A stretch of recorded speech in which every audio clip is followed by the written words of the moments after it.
שלום, אני אריק שרון, מאמן אישי בגו-אקטיב פרו. היום אנחנו נבצע תרגיל מאתגר במיוחד, עליות מתח באחיזה תחתית מול ה-TRX. חלק קשה מאוד בתרגיל הוא הנושא של לייצב המון כוח בשרירי הזרוע, הגב ושריר הבטן, מכיוון שנעשה את התרגיל הזה כשהרגליים ב-90 מעלות. החזרות הראשונות הן קשות במיוחד מבחינת הייצוב, ולאט לאט ניתן לייצב את הגוף טוב יותר. אני יורד מתחת ל-TRX, מתחת לנקודת הגינה, מעלה את הרגליים ב-90 מעלות, זה מתחיל לעלות. 1,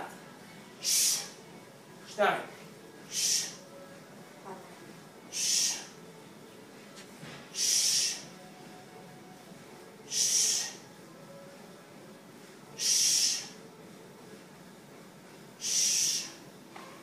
תודה רבה.